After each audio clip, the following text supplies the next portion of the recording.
Hello বন্ধুরা, good morning সবাইকে। তোমরা সবাই কেমন আছো? আশা করি ভালো আছো, আর আমিও খুব ভালো আছি। সকাল সকাল আজ ঘুম থেকে উঠে গিয়েছি, আর আমি এত তাড়াতাড়ি কখনোই ঘুম থেকে উঠিনি।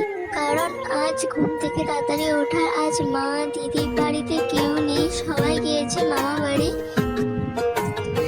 সকালবেলা খাবারটা খেয়ে নিয়েছি, দুপুরের জন্য ভাত বসিয়ে দিয়েছি, আর এক পাশে আলু সিদ্ধ করার জন্য আলু কেটে নিয়ে আলু সিদ্ধ বসিয়ে দিয়েছি। তাতে লবণ দিয়ে চাপা দিয়ে এক পাশে ভাত আর এক পাশে আলুটা সিদ্ধ হচ্ছে।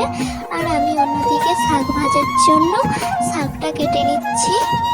শাক কাটা হয়ে গেছে, এপাশে দেখি ভাত হয়ে গেছে, এপাশে আলুটাও সিদ্ধ হয়ে গেছে, দুটো একসঙ্গে হয়ে গেছে। তার জন্য কড়াই বসিয়ে তেল দিয়ে, তেলটা যখন গরম হয়েছে তারপর ডিম দিয়ে ডিমটা ভালো করে ভেজে, তারপর সেই কড়াই তেল দিয়ে পেঁয়াজ দিয়ে আর যা যা মশলাপাতি লাগে সব মশলা দিয়ে ভালো করে কষিয়ে নিয়েছি। তারপর আলুটা দিয়ে ভালো করে কষাতে হবে। কষানো হয়ে গেলে জল দিয়ে দিয়েছি পরিমাণ মতো। জল দেওয়ার পর জলটা যখন ফুটে গিয়েছে তার উপরে ডিম দিয়ে নামিয়ে সেই কড়াই কেটে রাখা শাকগুলো দিয়ে ভেজে নিলাম। তারপর দুপুরে খাওয়া দাওয়া করে আমি একটু ঘুমিয়ে পড়েছিলাম। তারপর ঘুম থেকে উঠে একটু ফ্রেশ হয়ে, সকালবেলার ওয়েদারটা খুব ভালো ছিল, তারপর হঠাৎ বৃষ্টি বৃষ্টি হচ্ছে ভালোই। একা একা বসে ভালো লাগছে না, মারা তো বাড়িতে নেই। বসে বসে ভাবলাম বাড়িতে দেখো দুটো ম্যাগি আছে, সেটাই করা যাক। তার জন্য প্রস্তুতি নিচ্ছিলাম।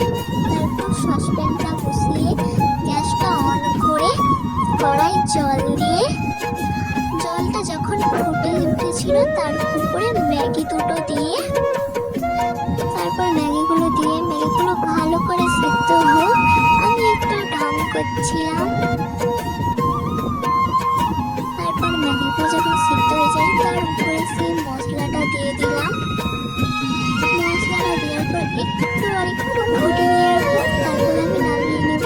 আমার ম্যাগি পুরো কমপ্লিট হয়ে গেছে।